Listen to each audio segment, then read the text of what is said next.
Johnny Million. Johnny Million is awesome. Boom, boom. Johnny Million. Oh, baby. Look out now.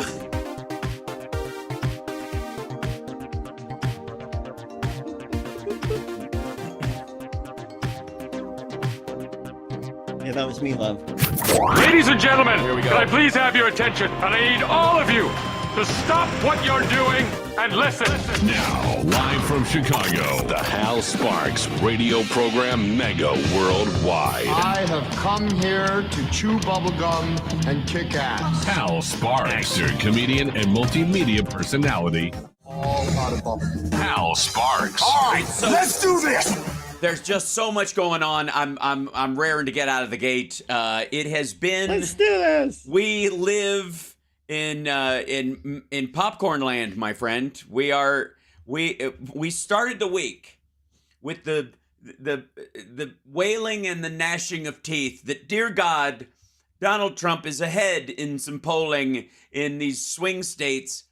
If you take I'll 100 admit that scared Republicans the hell out of me. and 100 Democrats, and you ask them equally, what they think, you'd get this kind of skewed, excitement point that would give you that tilting, and then you look at the actual numbers and you go, there aren't 100 Republicans and 100 Democrats in these areas. There's 1,500 Democrats to 800 Republicans.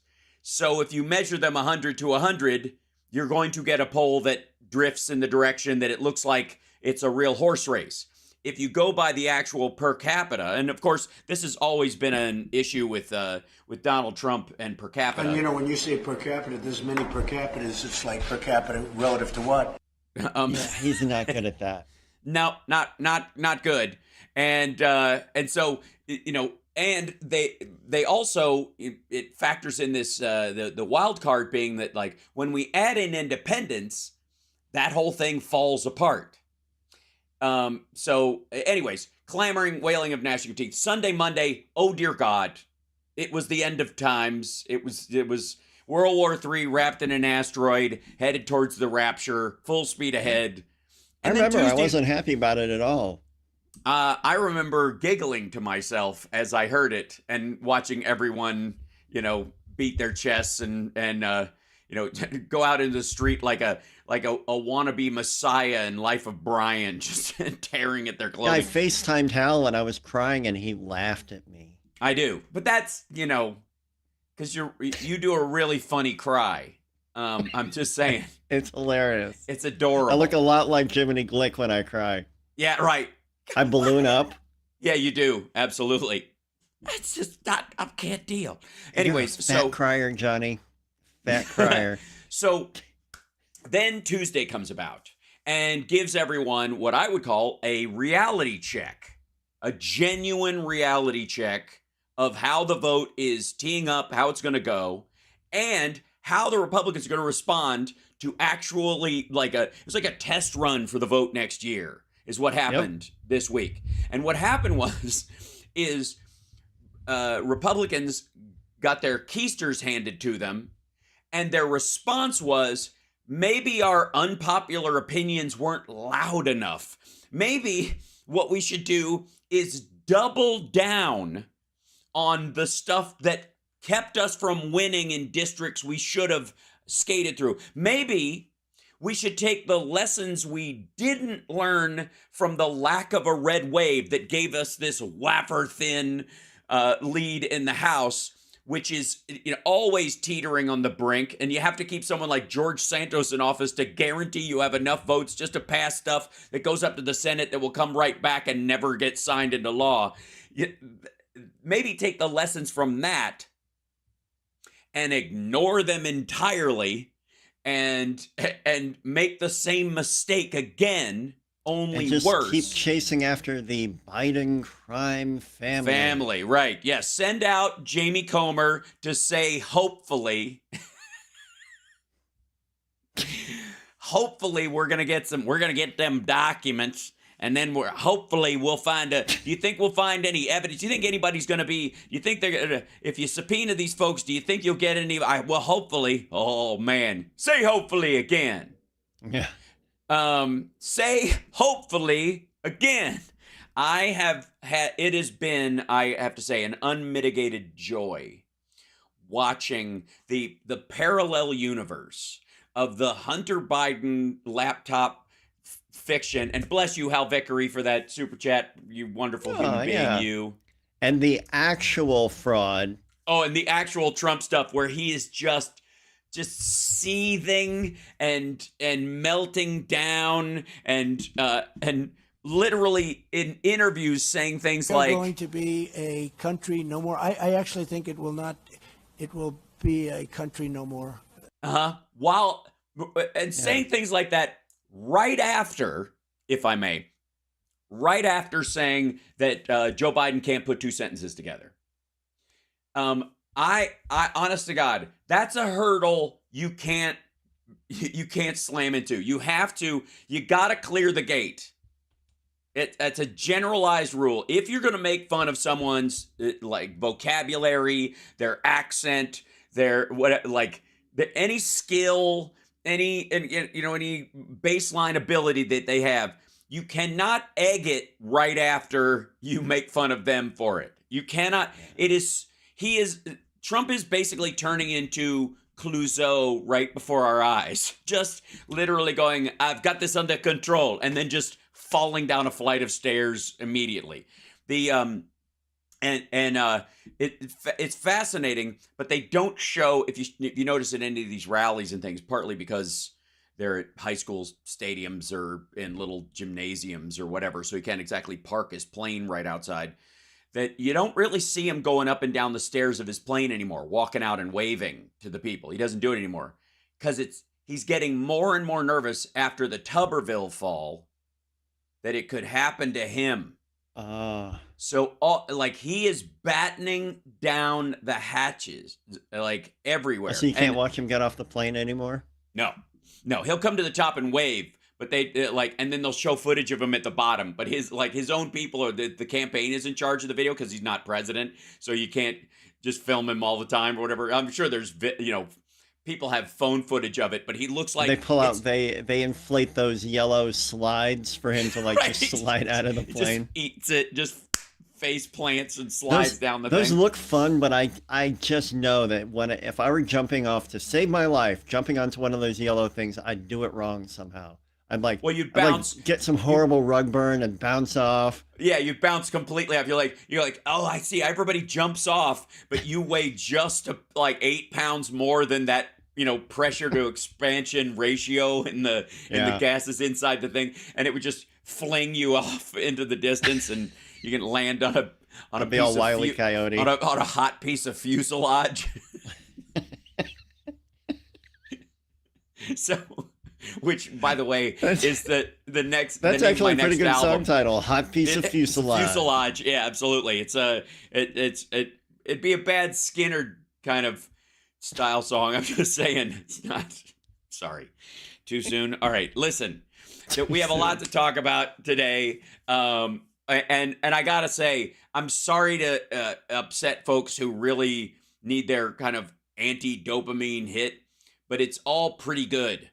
In a world of hurt and real stuff that's going on, a vast majority of the things that are happening, especially in this country, are pretty rock solid, pretty normal.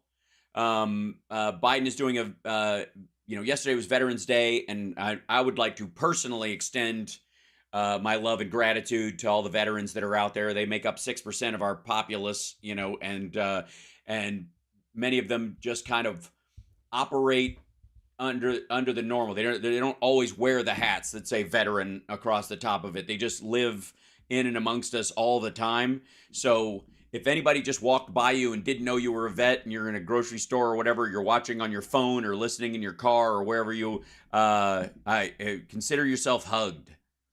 Both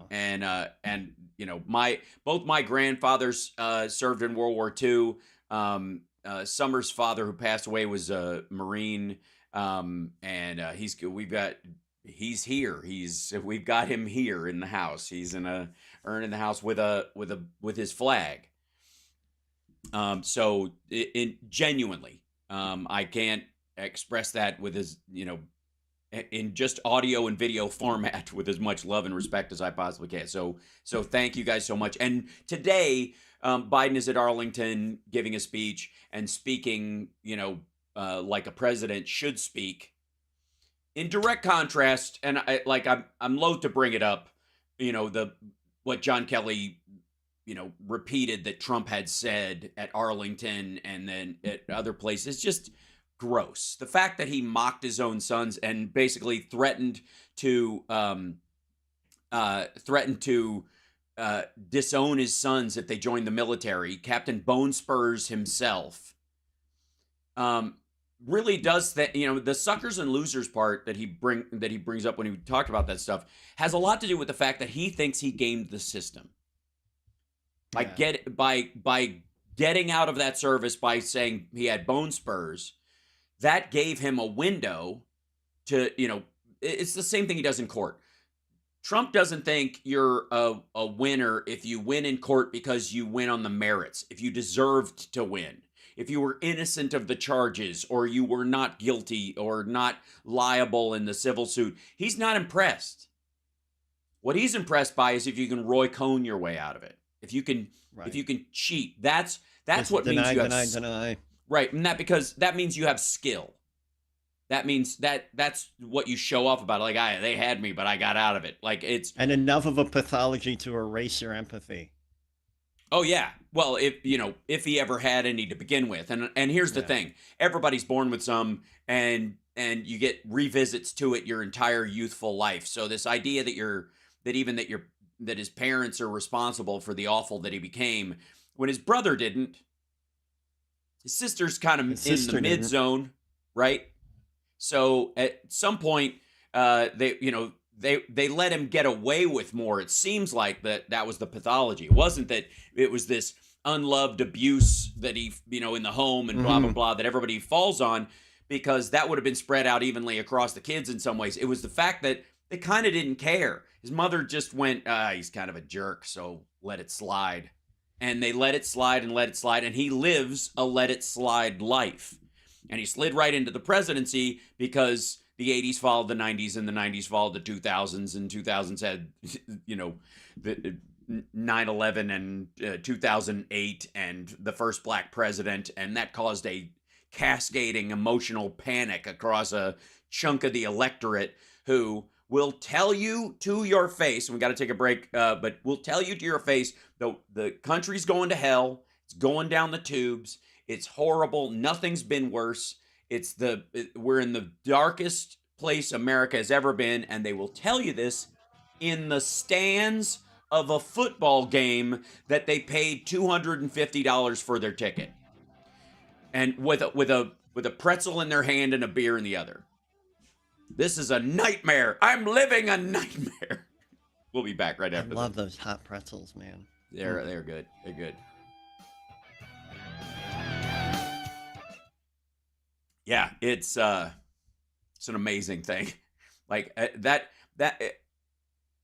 Summer watches football. Summer's a huge, she's a Steelers fan. Big Steelers fan, yeah. But they're up on all of it. And you, I'm sure you've noticed this when you were, in deep with the Orioles and you're watching all the basketball games, baseball games. I'm talking all over the place. But the same thing will be true of soccer and basketball is my point. But baseball, the stands were full.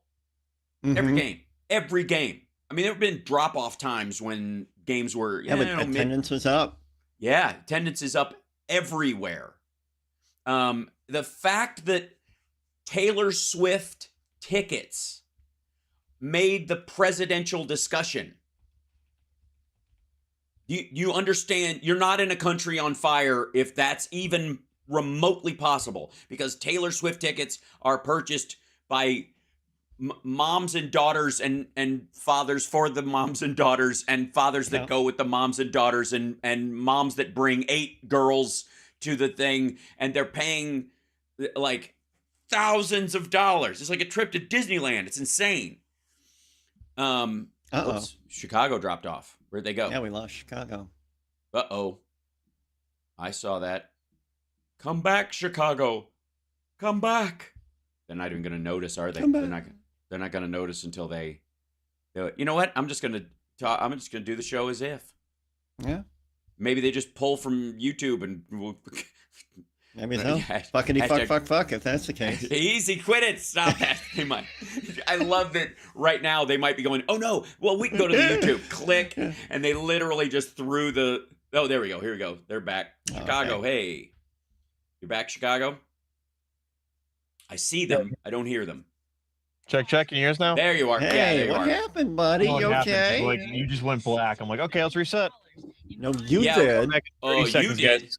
Thank you. No, you did. You did. We were fine. I could see Johnny just fine. He could see me. I don't know what to talk about.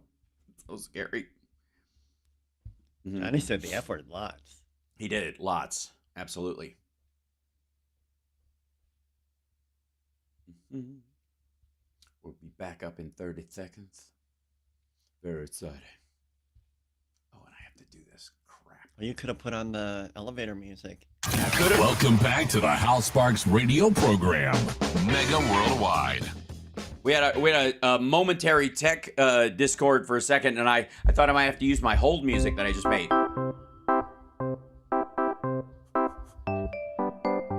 We'll be right back after we figure out how to fix what's broken. So maybe that's like Yeah. taking your car to the mechanic, then it won't make the noise when you get there. Maybe now that you've got that hold music, now nothing will go wrong ever. That's right. Yeah, I'm so excited to use it. I'm like, Come every day. on! Come on.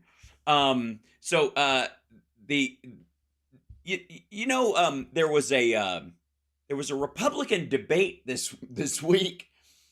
While the also rans and semi-contenders got together on one of the networks, I forget, it really wasn't that important, and yelled at each other. And I think the only meaningful moment was when Nikki Haley called Vivek Ramaswamy scum. She literally called him scum. She said, "You are scum." No, she's on to something there. Yeah. No, I don't. I would, no lies detected.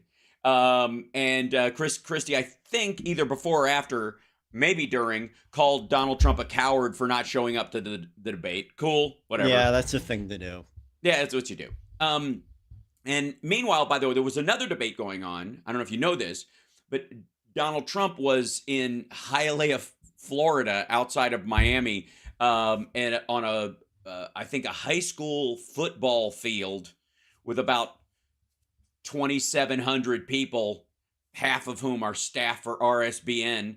And he had a debate with reality. He was debating just normalcy and just things that people know as he was debating common sense while pretending he had it. That's essentially what was happening. Yeah. And it was I think this is the one I get them. They kind of all bleed together right now, especially for him. This is the one where he mixed up Kim Jong-un and Xi Jinping and said that Kim Jong-un has 1.4 million people in his country, and people made hay about the fact that he screwed up North Korea and China. He didn't. He was trying to tell the China story that he always tells, and he mixed up the men. He mixed up two Asian men. He flip-flopped them in his brain. He did not think at any point that North Korea has 1.4 billion people. That's not the mistake he made. The mistake he made was he couldn't tell the difference between Kim Jong-un and Xi Jinping in his head, and both of those names were like elbowing their way through a door like the Three Stooges, and Kim Jong-un got out first with the Mo haircut. And that's what he did. And here's the thing. Never mind the fact that China doesn't have anywhere near 1.4 billion people. Let's just drop that. Like, that's news from 10 years ago. India is the most populous country in the world right now, by all measures, because they actually have 1 billion people. China has dropped below that number. So let's Can we just stop pretending that that talking point even still exists? He's saying stats from before he was president that might never have been true and certainly aren't now. But the point was, he didn't mix up the entire populations or geographical locations of two countries. There are two men he has met and spoken to multiple times. They have Asian names, and in his brain, he couldn't tell the difference, and he flip-flopped them.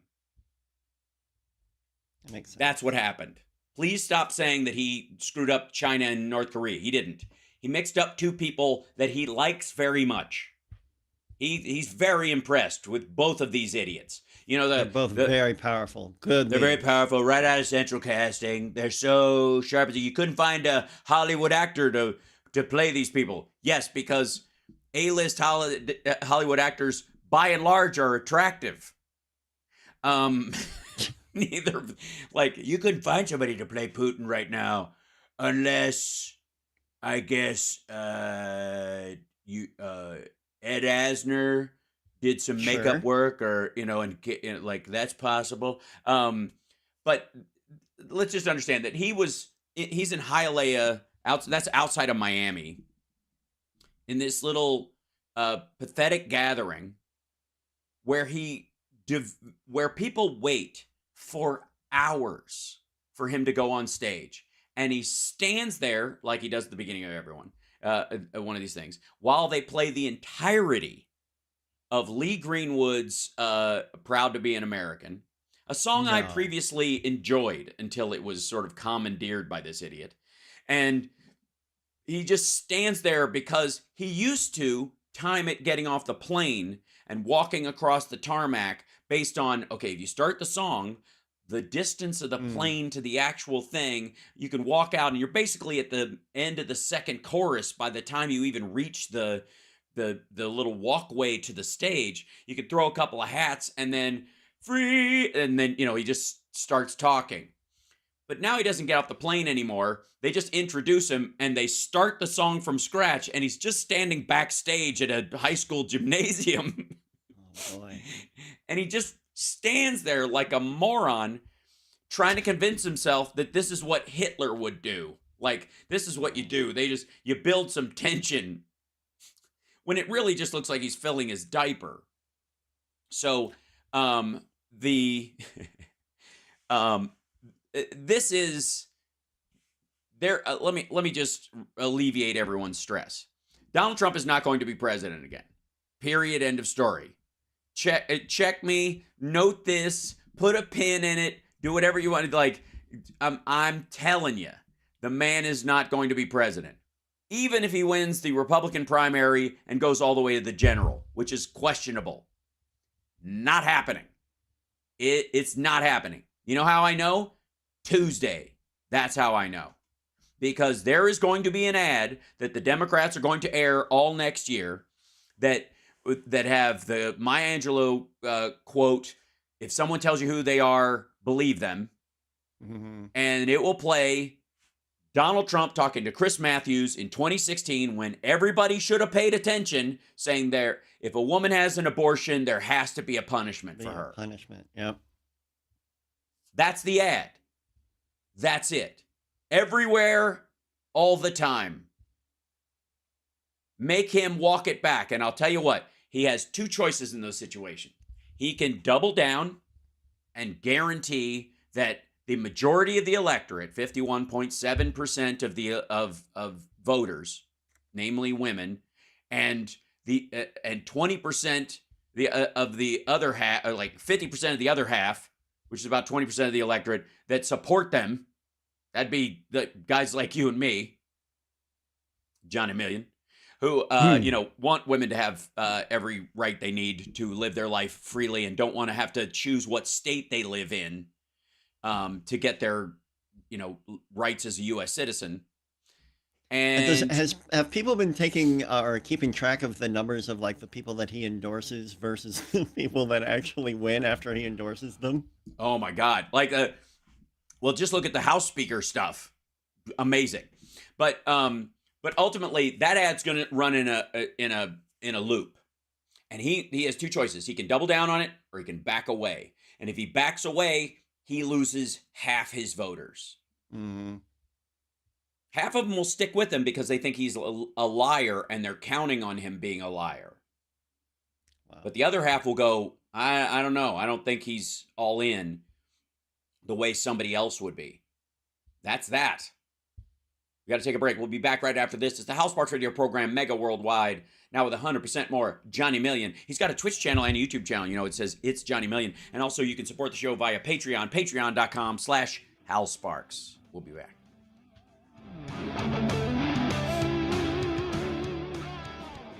Yes. Hal Vicker, I think you're right. I think all of Trump's endorsements on Tuesday lost. All of them. That's the count. He's got to be tired of winning. Mm-hmm. He had very few wins, quite frankly. And they're not going to get any better. By the way, Israel. Hold on one second.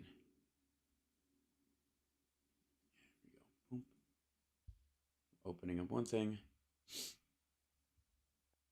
We'll talk a little bit about what's going on in back in 15. Thank you.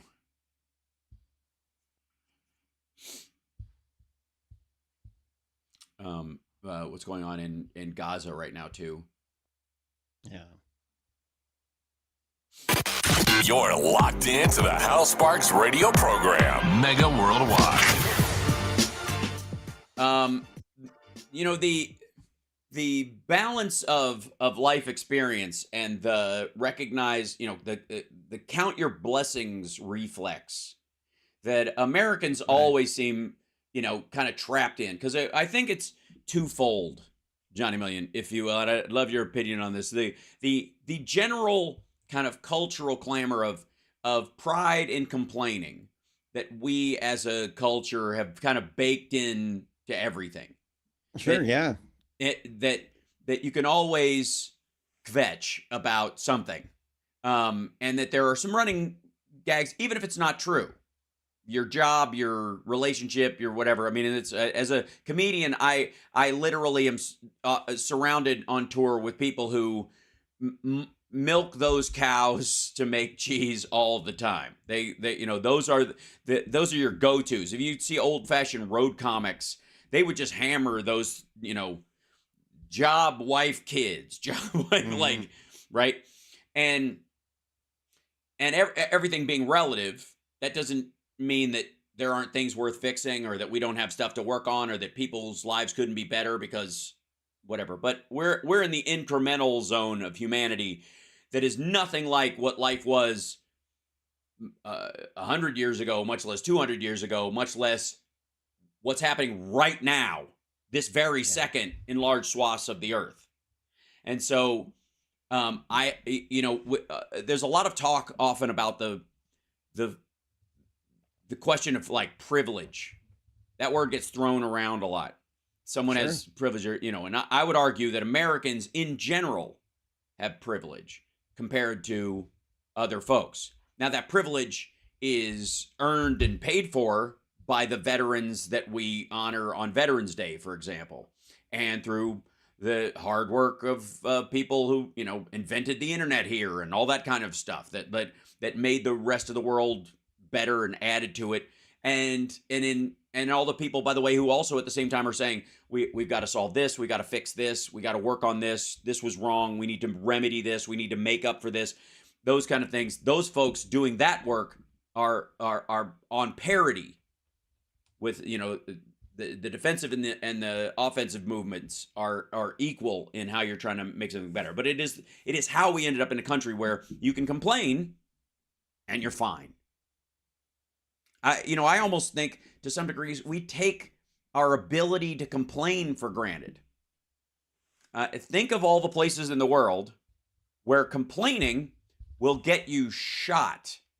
I've talked about this place, but I once hiked through a border region in between two countries where there is no law. The only reason they don't snatch people, that at all. Yeah, none whatsoever. There's a space of land between these two countries where I was traveling, where one country stops and the other one hasn't started yet, and neither one of them wants this spot of land, and it attaches to a waterway, so it's all guns and drug smuggling and all kinds of stuff. And there's a road that goes to the center of this town where they say you can hike through, and everybody does, but don't look anybody in the eye. Just look down the road and keep walking. That place exists right now and has for decades, and over the years as borders have changed. That is the current status quo. And it's it's in between Thailand and Cambodia. But everybody knows it. Everybody talks about it in those terms. That's normal for them. There is no version of that normal here. Even the scary stories we talk about, tough neighborhoods in the United States, the reality is most people are GPSing their way out of it in the United States. Again, not saying that we don't have issues to solve. As a matter of fact, that's why I'm a Democrat, because that's what we do. That's what Democrats do. We solve the actual material problems. We look at homelessness and we go, it's a complex issue. Let's come up with a series of options to help the people who fall through the cracks, or the people who are in the throes of addiction, or both, right? You have to solve for the problem that's really there. That's why I'm a Democrat. That's what it matters. That's because it matters, right? Yep. But if you look at the Republicans right now, what you will hear from them is that this is the worst it's ever been. End times. Yes. Literally, the asteroid is on its way, being pushed by a nuclear rocket from alien races, and Jesus is on the front of it in Superman pose, ready to, punch the rapture through the earth. And I suppose, and I'm still sketchy on the details here as someone who was born again a Christian at 11 years old in Peaksmill, Kentucky. I'm still confused about the whole leaving your clothes behind thing that they seem fixated on. That seems new. I'd always assumed you just kind of, maybe it was because I was 11. I just assumed you kept your clothes on. I don't know why we all go to heaven naked. I guess maybe you're just not embarrassed anymore. But, is there a transitional phase? Can I have a fig leaf just until I get comfortable around everybody? I don't want to go from zero to nudist colony in a millisecond just because I'm a good person. So, but that's the Mike Johnson version, right? Oh, and Johnny Million, I forgot. I was going to ask you, do you currently have, or do you currently need a porn buddy who you can keep an eye on my intake? Yeah, somebody who can be your PA sponsor, your Porn Watchers Anonymous. Yeah, that really creeps me out. I gotta say, I was on Dino Badala's show yesterday, and it occurred to me that I know porn stars personally who have children who are aware of what they do for a living. And this whole thing with Mike Johnson sharing, whether or not he's looking at porn on his phone with his 17-year-old son is way creepier. Oh, God. Way creepier. It's amazing to me. And this is the guy they picked to be the speaker. This is a guy who doesn't have a personal bank account. This is a guy who puts what's effectively a Christian jihadist flag outside of his office, which is this emblem of dominionist Christendom that they want to take over and run the country based on Old Testament principles, which is basically a middle finger to Jesus. For the record, you do realize the New Testament, that's the Jesus part, right? You're aware of that. Get libertarians on board. Well, unless there's a tax break. It's funny that maybe this is the workaround, Johnny Million. I don't want to give away the store, but this might be the thing, is that maybe they're counting on if the entire country is a church, nobody pays taxes. Oh, yeah. Sure, right? I've heard stupider things from the Republicans this week. So let's be abundantly clear. While there are very serious things going on in the world today, if they're not in your lap and you're not dealing with them as an emergency in reality, like someone who needs CPR right in front of you, someone who has a cut that you need to tend, don't react to it as such. Keep your wits and your kindness about you, and be aware of these details, and recognize that most of the biggest problems in the world, the solutions to them are a long haul, and they don't ebb and flow in 2-year cycles where you're like, I don't know if I'll vote this time. We'll see. They are decades long. And I would argue that you can argue back and forth, Israel, Palestine, Israel, who's responsible, who's done more to earn attacks by the other, and blah, blah, blah. It's a stupid conversation how most people have it. But if you can have it if you want to, about them and they, when you don't live there, and you wouldn't. But what I would say is that a lot of the problems, insofar as what America can do to stabilize what happens there, is always thrown in the lurch by the vacillating voter. And I can't put it on Republicans because they have their own agenda. I have to put it on us. We're responsible for our side of the aisle. And when we don't show up, or we namby-pamby it, or just go, I don't know if it matters this time, or I'm in a blue state, so why bother? Because, that undermines the mandate that the White House, if we do take the White House, would use for something like a 2-state solution. Right? Mm-hmm. That, when you have, Jimmy Carter doing what he did, and you have, in many ways, like what Clinton and Obama have tried, and what, Biden certainly would prefer in terms of a 2-state solution. Then you've got Donald Trump coming in, giving Israel the Golan Heights, moving the embassy to Jerusalem, right at the time when apparently Hamas says that's when they decided to start the rope-a-dope and say, okay, we'll pretend to play nice until we can attack. And then once we start attacking, we're never going to stop.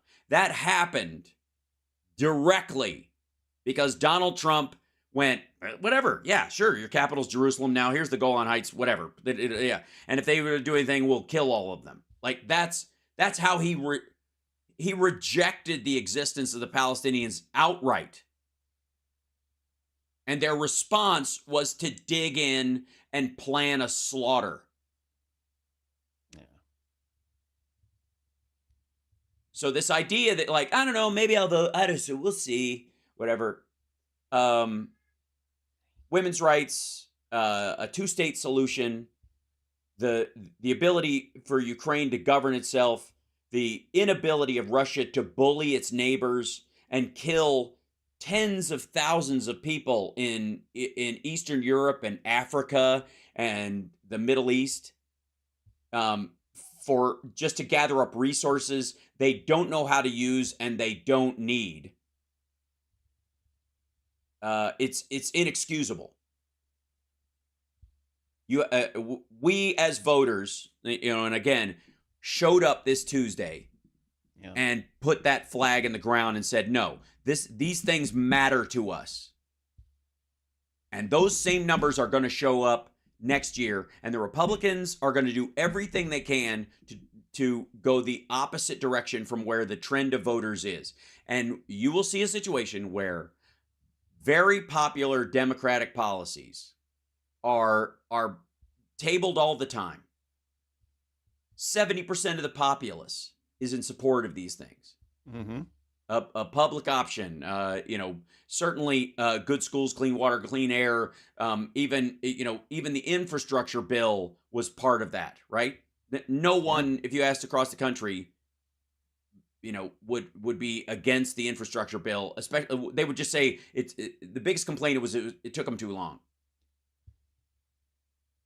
No, those things where 70% of the public are in support of these things, but they don't get over the line. There's two reasons why. One, Republicans aren't afraid of blue voters in their districts because they just go, well, enough of them, a percentage, not a lot, and it's getting better, but 3 to 5% of them in these red districts go, it doesn't matter, it's going to go red, so why bother? I don't need to show up, right. I don't need to vote, whatever. Not knowing, not understanding, I think, that they could literally tip the balance in those states if they all showed up, which is what happened in Ohio. That's what was shocking about Ohio, was that the blue voters showed up. So did the red voters, by the way. They were driven to the polls. It was a full Republican, statistically speaking, in an off-year election. Like, the Republicans didn't lag behind in turnout. They lagged behind in Republicans.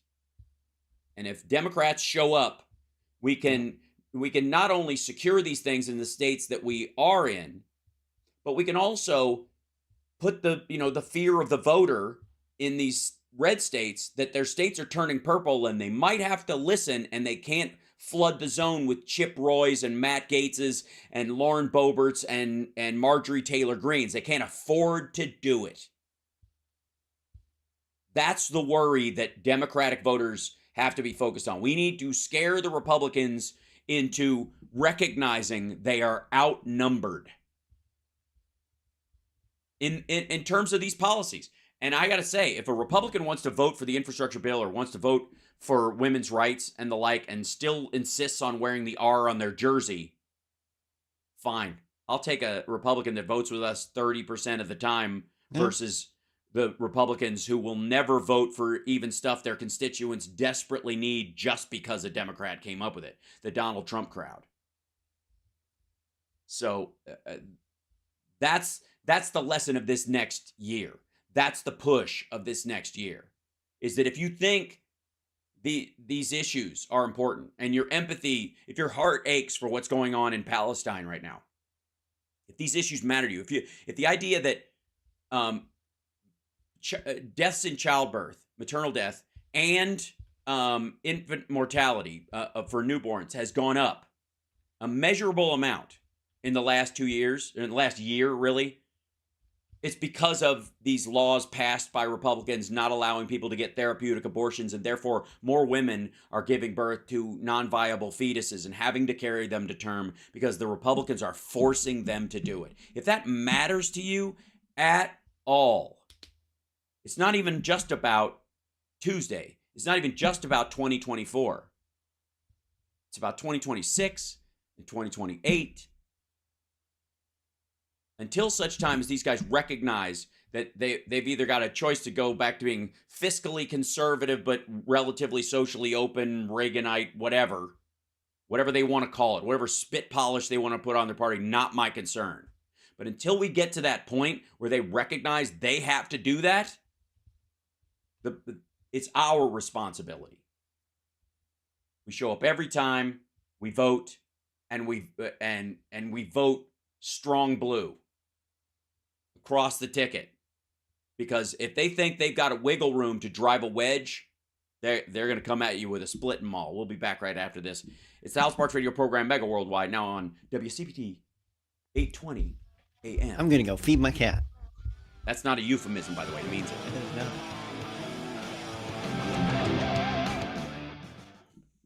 it. John Emily. All right, I'll jump back over here until he comes back in. Hi, chat room, by the way. Let me see if I can get this over here. Hi, guys. How are you? Yeah, vote blue. You know what to do. Trump's got to go. He's a huge thorn in our side. I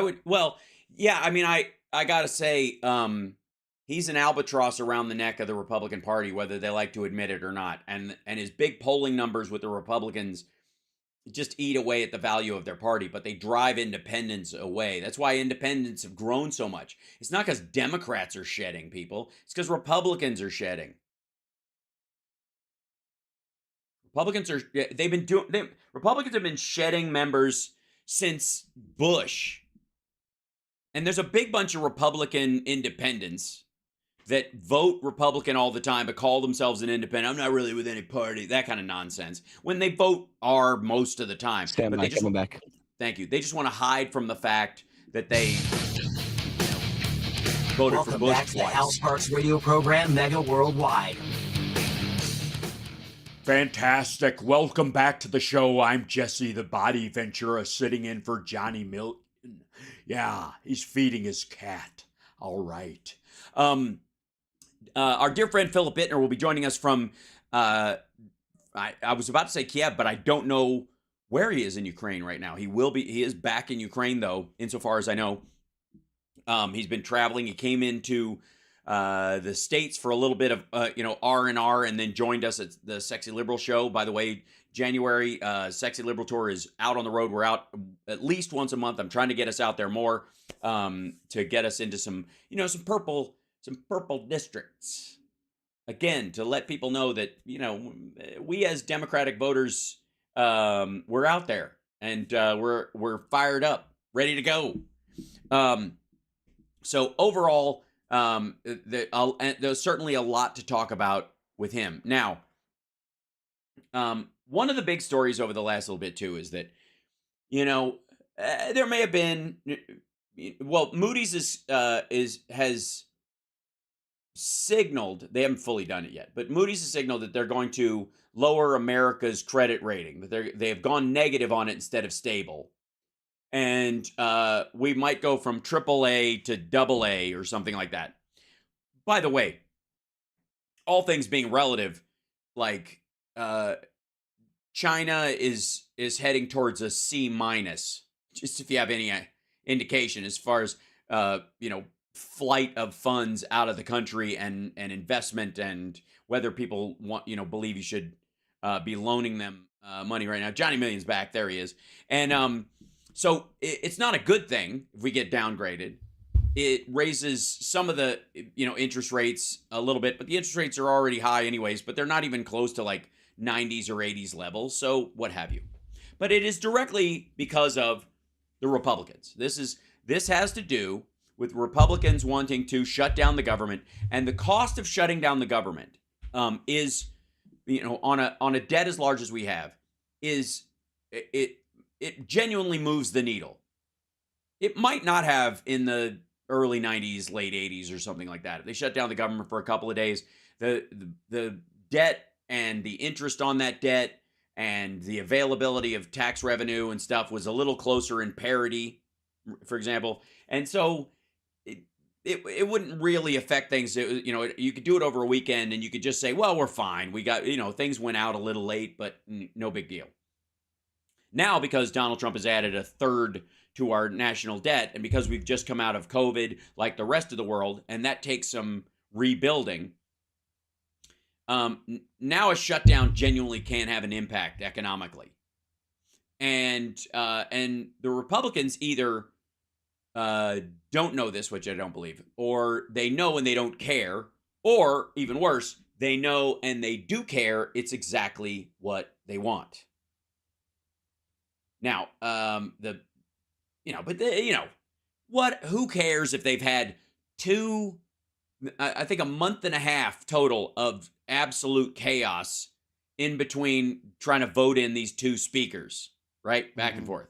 And who cares if the weirdo they picked has so many, it's like they never cracked the seal on his file. You know what I mean? Like they just went, should we, I don't know, maybe vet this guy, or nah, if we vet him. He says all the things. That's all we need to know. He says all the things, and he looks like the things. He looks like the guy, right? He'll wear a cross and all that kind of stuff. He's got all the right symbols. Mm-hmm. The GOP leadership this week yanked two spending bills from the floor amid disputes on spending and other policy items that they wanted inserted in them. And the main reason why Moody's downgrade, or is threatening to downgrade or is looking negatively at the U.S. Ability to pay off its debt and stuff, is because of the ducks and drakes that the Republican Party are playing with the economy right now. That's it. It's not because of tax revenues. It's not because of even the current debt we have. It's because, again, there are other countries in the world, massive countries, where their debt ratio is far and away worse, and these people are still throwing money at them. It's silly. If anything, you could argue that maybe even Moody's has a dog in this, in that if they're moving they're moving in treasuries, and they'd rather have the interest rate go up a little bit so they can earn more on the T-bills they have. Thank you, Robert Brunswick. Bless you. Yay. Yay, Bobby. So again, think of all the times when the U.S. government has had a ding on its credit rating. Can you think of a time that it wasn't because Republicans were threatening to or shutting down the government? No, it's always a result of that. them holding the economy hostage. That's right. It's always that. And this debt to GDP ratio has been, all COVID aside. And again, can we not pretend it didn't happen? That disaster relief on a federal scale has never been used like this, to marshal the American people since after Pearl Harbor or something like that. These guys live in a cartoon. They have no understanding of the economics of it. They want to solve for an equation without adding, COVID into it. Heck, they want to pretend that there's still outstanding debt from the banks from 2008 just because they hate Obama. Do you know the Fed and the Treasury made money on the bank bailouts? The American taxpayer gained funds from the bailouts, even with the ones that collapsed and were never paid back. Howie's asking, is BRICS getting any traction? No. The idea, and by the way, there are people who would like the idea, and inside our own country, that would like the idea that they could find a currency on parity with the US dollar that they could jockey back and forth in and get rich the way George Soros did, betting against the British pound. That's what he did. He basically gamed the system, and that's how he became a billionaire. And some of them want a similar thing to happen. So they're betting on BRICS, or if they're QAnons, it's the Iraqi dinar, which is just nuts. But the BRICS currency is not going anywhere. It frankly, the Chinese just devalued the yuan again. The ruble crashed. Those are the two biggest currencies in that. The rupee, the Indian rupee, is doing better than the ruble, which is bizarre. It never happens. What do you think they're going to peg it to? Imagine those people in a room.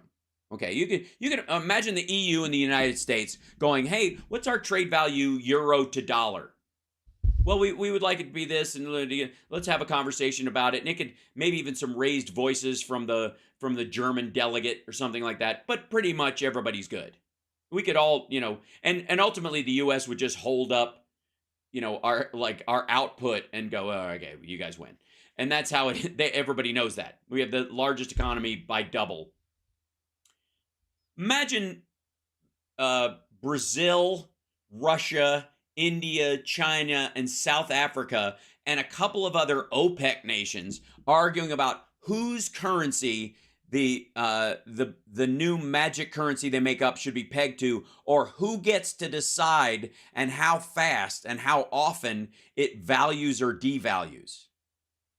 Are you insane? Yeah. It's an absurdity. And the problem with it is that you've got Republicans like Mike Johnson and Jim Jordan and others talking as if it's a real thing. And it ain't. It's not going to be. And the irony is it's getting further away by the day. It would be one thing if it was growing. If China was rebounding after COVID, You might have a point.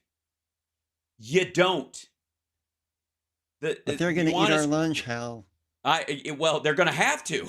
There was a period where they were eating our lunch because we were sending our leftovers, right? Don't throw your broccoli out. People are starving in China. We're almost back to that point. We got to take a break. When we come back, our dear friend Philip Bittner will be joining us. I think I see him popping in there somewhere. So, yeah, we'll be talking about what's going on in Ukraine, keeping that on people's radar as well, and a little bit of parity with what Russia is doing, engaging with Hamas, and how much fake news they are putting out. We'll be back. Where'd you go, Phil? He's in there somewhere. There he is. Right. Straight from the train. Welcome. Aren't we lucky? Yep. That's the thing. Poor Phil. We're always. I wish he just took a shot right from that tube. I was just on a Ukrainian train with a bunch of Ukrainians who were like, "Oh, thank you for coming and helping so much." I think I had my last shot about 3 hours ago, so I should be good. Shot of whiskey or vodka. Okay, yeah, sure. No, there vodka and sausage and cheese and bread and pickles and it's a whole thing on a train, no less. Yeah, no. That's the thing. That's what you do in train travel in Eastern Europe. Yeah, that's what you're in a compartment with 3 other people, right? And they're like they've brought their lunches and their booze and their all the rest of it, and it's a 7-hour trip from Lviv to Kiev. So we sat around talking and drinking, and and literally the second they were like, "Oh, you're a foreigner. Well, have everything." Yeah, right. Yeah, it's such hospitable people. Yep. It's yeah. And I've got a portion of borscht because by the time we stop talking, the restaurants will have closed. So I got 2 orders of borscht. Oh, good. Yeah, double. That'll go cold, but I'll just chuck them in the nuker and warm them up a little bit. Sure. Lovely way to get back to Ukraine. So yes, end the day with some borscht. Why not? It was way better than I thought it would be. Borscht. Cabbage soup. It's lovely. It's lovely. In general, it's really nice. Yeah, cabbage soup in general always sounds like a dicey prospect. The beetroot puts people off a lot because of the red color and all the rest of it. Right. But I think it's delicious, especially with some and it sour makes cream. The potatoes pink. Yep. Is that a problem for you, Johnny? Oh no, I loved it. It's my the Beats episode of Portlandia. That is literally my favorite Portlandia sketch. If you have never watched it, I got to check it out. Beats. It's people calling 911 because they think they're dying, and it's because it's Portland. Because it's Portland. Just ate they're all just they just say like it is. They like looked in the toilet and they think they're dying, and it's just it's very Bob Newhart. It's just them on the phone going, "Yes, dear, yeah. That sounds terrible." That Great does sound like a lot of blood. Great reference. Are you sure? Are you feeling lightheaded in any way? No. What are you? Are you allergic to anything? Have you eaten anything? Beets. I see. It's probably the beets then. Yeah, it's the beets or whatever. And then they just can't. They're panning across people going. This is the second time we're referencing. Yeah. This is the second time we're referencing Portlandia because, of course, one of the other things. Oh, damn it! One of the other things I did when I went to the restaurant to get my borscht and my ribs is to get some pickled vegetables. I'm like jumping, both feet in back to Slavic existence. Yes, seemingly. Sounds awesome. Yeah. It's good to be back. It's weird. We'll talk about it on air, but it's weird to be back, especially on 11/11. Which we do as Veterans Day, but Brits do as Remembrance Day, the 11th hour of the 11th day of the 11th month, sort of thing. Which so you have to say. I got my poppy. I'm wearing and you have my to say it You have to say it like Winston Churchill. You know, that's the important thing. Winston Churchill stood on the rooftops in London, very calm, making speeches. Winston Churchill. You know, the funny thing is, you know what he's referring to? Seconds. Thank you. He's not referring to Churchill. He's referring to our Murrow. He's referring to Murrow, who used to go up to rooftops and watch the Blitz. Same job. Yeah. Same job I had at CBS. I wish he was responding. I almost think he's putting Winston Churchill's face on George W. Bush. And I don't think he even knows who Winston Churchill is. No. You're listening to the Hal Sparks radio program, Mega Worldwide. I've had people walk out of me before, but not when I was being so charming. Video streaming at halsparks.com. Well, I don't care for you or for the putrid sludge you're troweling out. Damn puss-faced little pimpstick. True progressive talk. Might be a good time for you guys to give up. Welcome back. Joining us from Kiev is our dear friend Philip Bittner, who's back in front of his portrait of Olga of Kiev. To one of the heroes of Ukraine, and as wives go, mean as a snake. Just a rough lady, rough around the gills. That lady. Yeah, you don't want to mess with Olga. Yeah. No, you do not. I remember the first time I heard the story of how she got even, and I was like, that's cold. That's some cold. That's cold. Yeah. That is super cold. And she is the patron saint of resistance and vengeance. No, indeed she is. Explains a little bit of the mentality of the Ukrainians in this war. Right.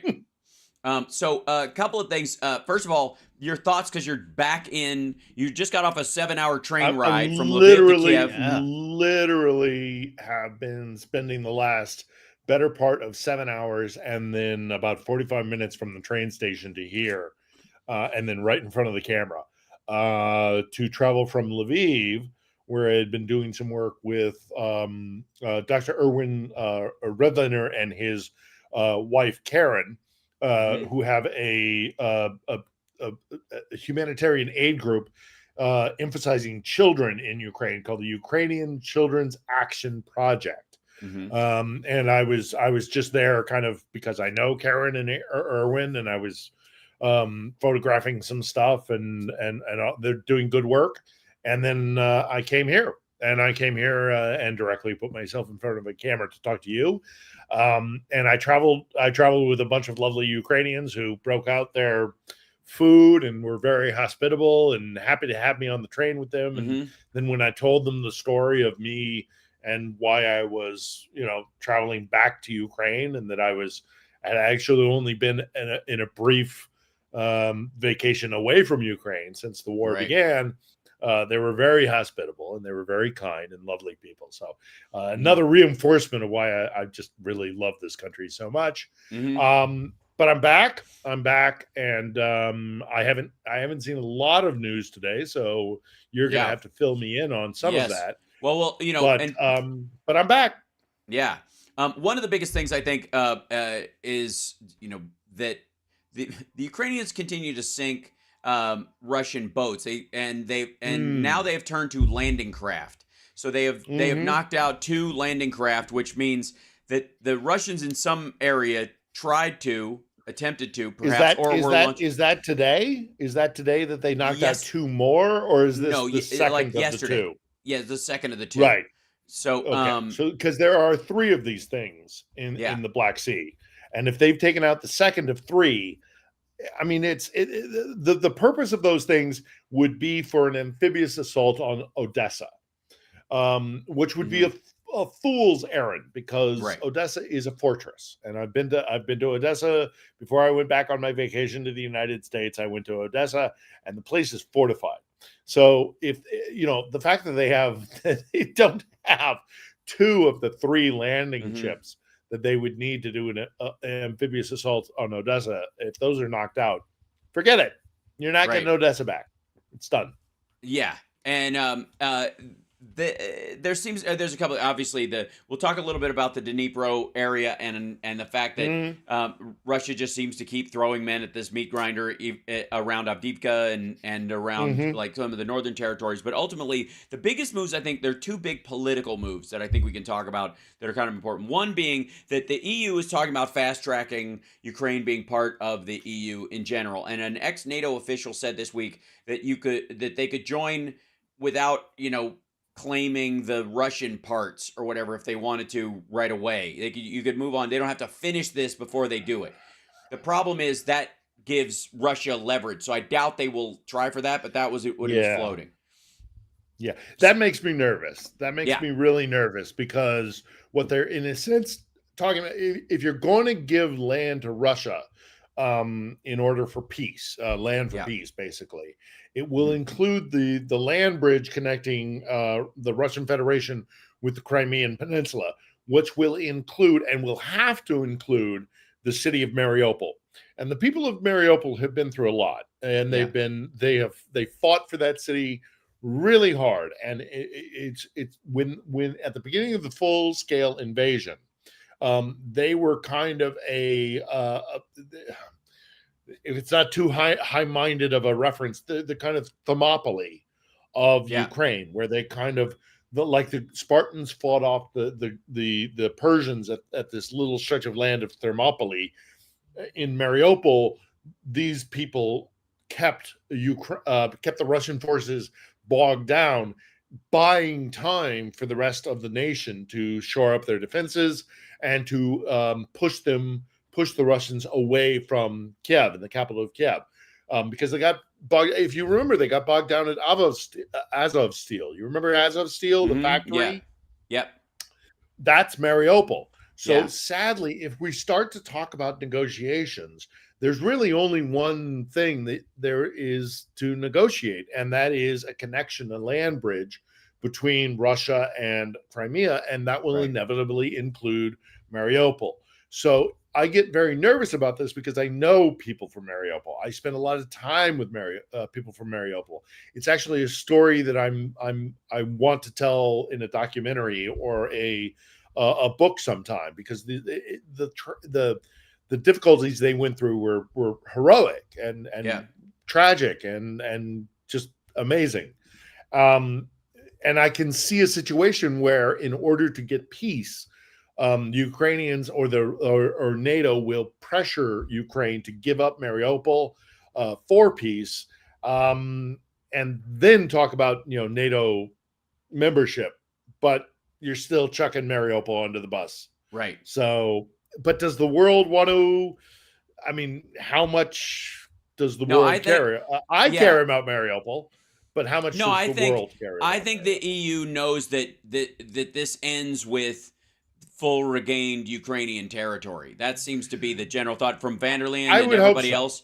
Yeah, that seems to be. And so a couple of things. So at my count, it's like in terms of Crimea, the Russians have lost 5 ships and 3 kind of like landing boats and a submarine. And a flagship, the Moskva. Yes, and they're the main flagship. Yeah. And at our count, we talked last week about how the fact that Russia had cleared the 300,000 dead mark. They have, and how that was, that was 30 times what they lost in 10 years in Afghanistan. Mm-hmm. And they've lost another 10 times as much in a tenth of the period of time. Crazy. They lost an Afghanistan's worth of soldiers this week. Since last we spoke, they went from 300,000 to 310,000 dead. Hey, this isn't insane. WIA. This is KIA. It's ridiculous. And then Solovyev, on his stupid, Rush Limbaugh in the Matrix radio show thing that he does, said this. He goes, "This is an existential fight against the West. There can be no mutual coexistence." Mm-hmm. That is something, I talked about this on my live stream, but I was like, this is something you're not going to hear from Western leaders. It's just absurd. all Western leaders do is try to find a bridge point between different philosophies and that kind of stuff. It's the essence of the Enlightenment. It's the essence of democracy. It's what we are actually about. But in this case, he's like, no, we're going to have to destroy the U.S., the U.K., Belgium, Spain, There can be France. no coexistence. No, there can be no coexistence. Literally. Because again, and again, this plays back to what I talk about all the time when I talk about Russia, and I have some goodwill towards Russia, and I have lots of good Russian friends, but there's a fundamental cornerstone of Russian culture, and that is that power is a null sum game. It is binary. Somebody wins, somebody loses. So in their perception, they either are the dominant ones who will control Europe, which is what they like to think that they will be. They have in the Napoleonic Wars, they say that they saved continental Europe. Not wholly inaccurate, but there was a lot of other activity going on as well. I mean, in the Second World War, obviously, they talk about the same sort of concept. But, their idea that there either has to be Russia or liberal democracy, and then it's one or the other, is really short-sighted and scares them very much, because in that kind of binary perception, they either their culture, which is based on might makes right, as opposed to liberal democracies, which is basically a consensus of citizens making a decision, and there's pluralism. Right. Those two things, they can't work. they don't gel. Try fusing something we do in the West very well, which is protecting the rights of the minorities without minority control. That's the balancing act that we have to go through all the time, and that's what Republicans are failing at right now. We got to take a break. We're gonna hold that thought, because we're gonna come back after this, and I'm gonna I have some footage I want to show you on the live stream at infotainmentwars.com, where everybody can support it at patreon.com/HalSparks as well. And thank you for your super chats, guys. Johnny Million will be farming questions for Philip, and is already. But they're doing amphibious assaults across the Dnipro and bringing troops across on the regular. And the Ukrainians. Yes, the Ukrainians are. And the familiarity of this footage, it looks like something out of MASH. We'll be back.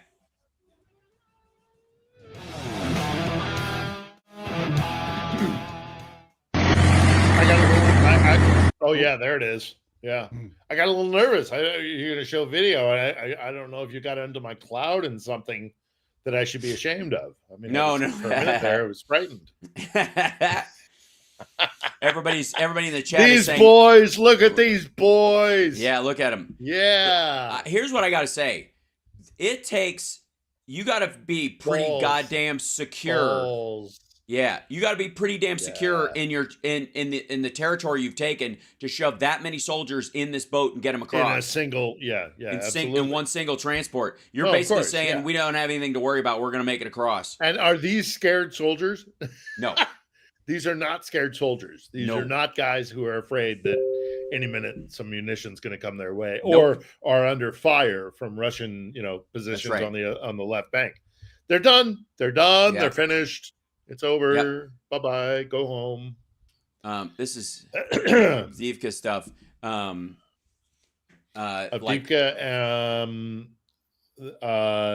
Here's where this is why this field. Look at this. Look at this field in this footage. This is why all the Russians are dying, because they have to run across this. Yeah. Yeah. I mean, when I was out in Donbass, 4 or 5 months ago, and I did a vlog about this. Again, check it out.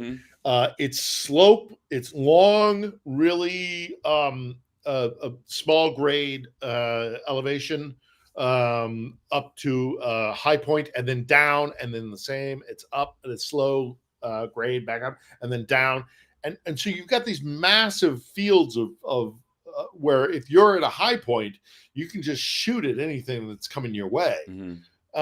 it's devastating for the Russians. And then that's the boat. That's the boat, is it? Yeah. So this is the What you're landing showing now? craft, and then it's basically being taken out by an Evinrude canoe with a bomb in the front of it. These remote control water drones that they have. $60,000 water drone as opposed to a multi-million-dollar ship. Oh, thank you. And the new aspect of it, which is follow along ones, because they do double hits, so they can film the other one, so you can see the primary hit and then follow to where the damage is and go to the next one. And they can also use the footage to scare the crap out of everybody. But that's it. There it is. This is it. Attention. Stop what you're doing. Because we're coming back to the Hal Sparks radio program, Mega Worldwide. Oh my God! They went a little crazy with it, and I appreciate it. Now let's get back with Hal Sparks radio program, Mega Worldwide.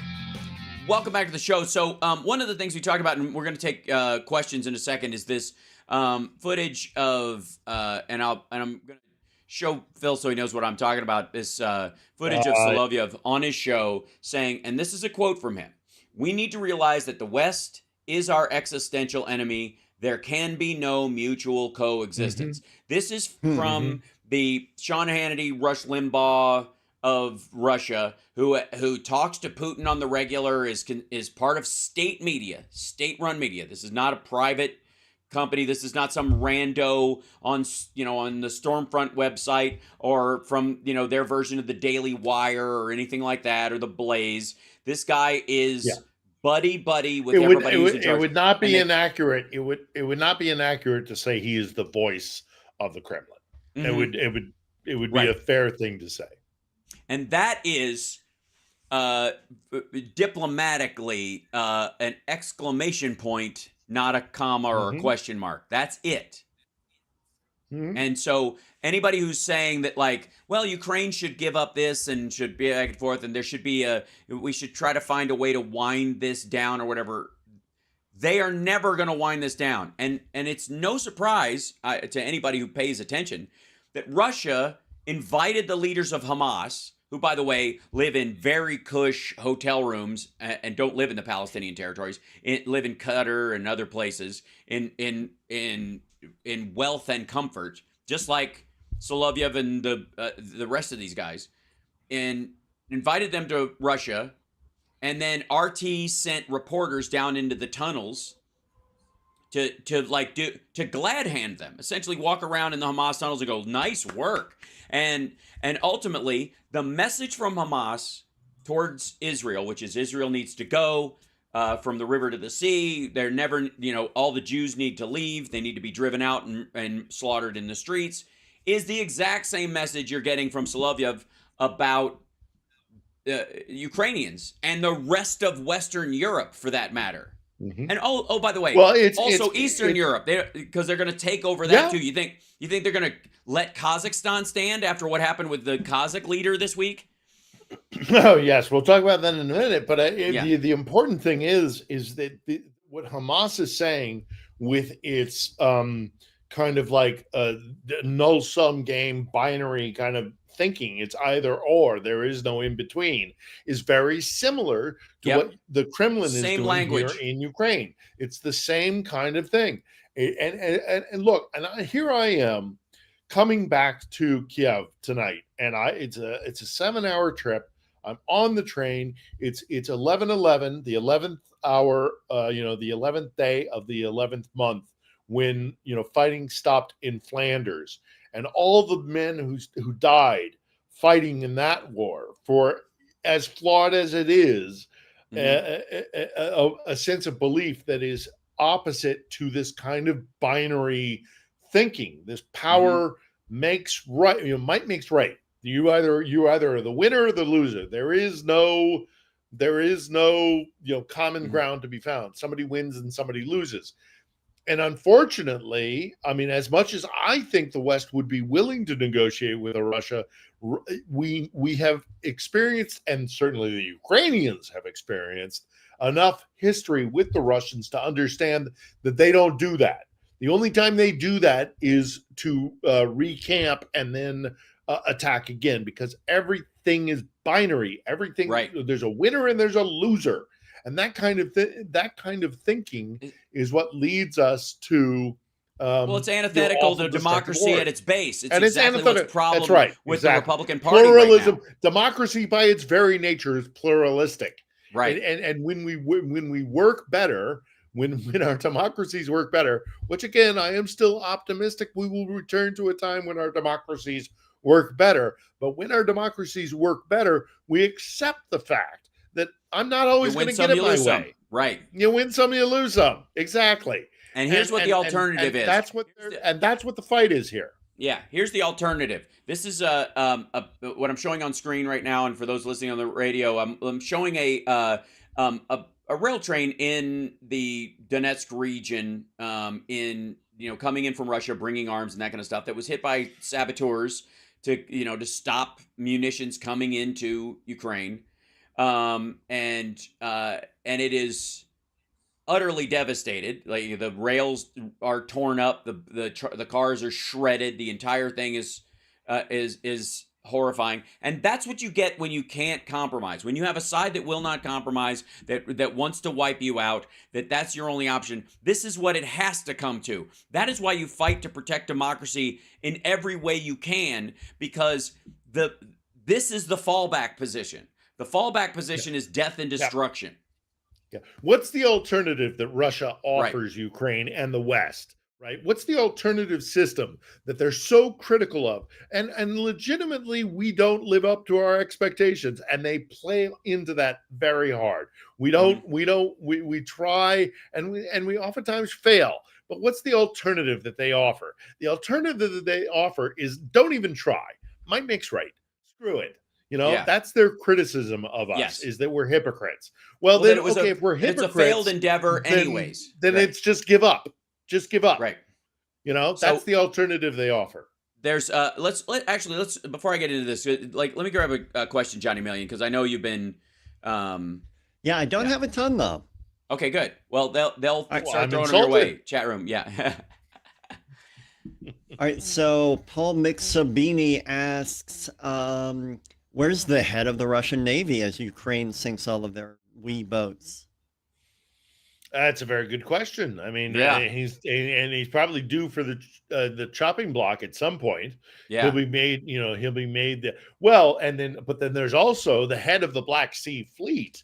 The admiral in charge of the Black Sea Fleet is no longer with us because the Ukrainians killed him. Yeah, they hit him with a cruise missile or a guided missile. So there is no head of the Black Sea Fleet.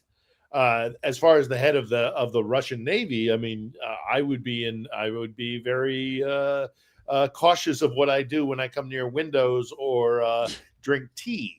But ultimately, it really is about Shoigu, who is the defense minister, and Gerasimov, who is the ground assault guys. Right. Those are the ones who are really playing a very dangerous game. The head of the Navy, I mean, the Black Sea Fleet, while a lot of this war is about Russian naval power, he's subject to the will of Shoigu. He's not a player. He's a pawn. Yeah. Also, I'd like to congratulate our friends in Poland on their Independence Day. They celebrated Independence Day, I think, yesterday, right? It was the same time we do Veterans Day, and they do Remembrance Day in the UK. Poland does, because they were liberated from Russia 105 years ago, and they celebrate it pretty close to that day. There you go. And the celebration is insane.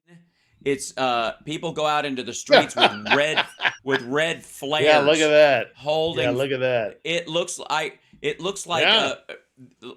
Well, this isn't a game. This isn't. No. This isn't abstract for these people. Right. This isn't like something you read in a book. This is.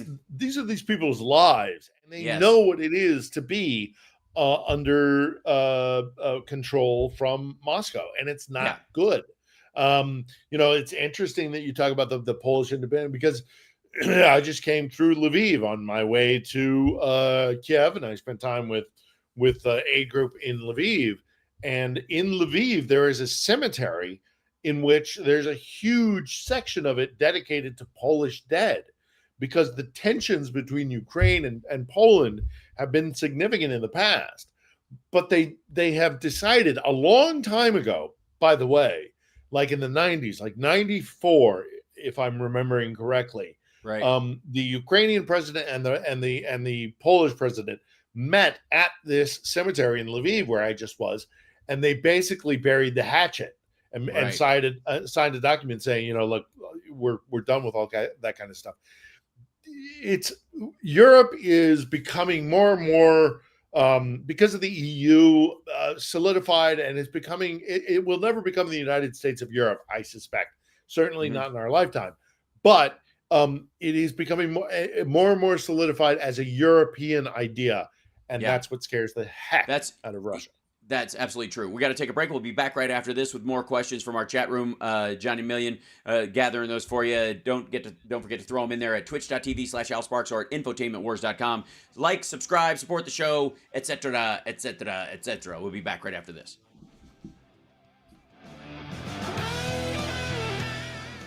Also, it's the 1 year anniversary of Kherson being liberated. Interestingly enough. Yes. On this day. Right. Yes, it is. Yes, it is. Mm-hmm. Oh my goodness, what a trip. Oof. Yeah. You okay? Taking off my shoe. Okay, yeah, I thought you were just the one. You were, yeah. Having it. Just like a bowel movement. Really intense bowel movement. He only made it home with one shoe on. That was that kind of a party. Yeah. There's another shoe on its way to Siberia on that train. It was weird. It was weird coming in on that train, being like, all right, I'm going back to Kiev. Why am I going back to Kiev? Why am I doing this? But they're lovely people, so right. I'll show you something I won't necessarily show or in the air. We'll talk about it or whatever. But Elon Musk was talking about like making the same kind of stupid statements about like Israel and Palestine. You are going to harsh my mellow. You are going to harsh my mellow. No, it's more about the. This is a Russian Telegram site. This is one of their officials. Look at this descriptive. I'm not going to read it out loud. What did this moron say? He just said, they just use this piece where, like, for every Hamas member you kill, how many do you create? Which is just stupid. Like, if you kill an innocent Palestinian, you create a Hamas member. If you kill a Hamas guy, you kill a Hamas guy. There's not an infinite number of them. It's just dumb. Thank you. Look how Russia refers to yeah. Welcome back to the Hal Sparks radio program, Mega Worldwide. Welcome back. We got questions from our chat room. Johnny Million, what do we got for our dear friend Philip Bittner, who's my next off a 7-hour train ride? Is from Tom Prowett. Could you ask Phil regarding a sketchy report by Newsweek that Avdiivka is now surrounded by 40,000 Russian troops? The Avdiivka fight is okay. So he's. I haven't seen a Newsweek report that is quoting a source saying that Avdiivka is surrounded by Russians. Actually, quite the contrary. What I've been hearing out of Avdiivka is that they continue to use the same tactics that they have throughout this entire war, and actually throughout their entire military doctrine, which is to throw masses of people at fortified positions to overwhelm them with infantry, which means a lot of dead Russians. Do they physically surround Avdiivka?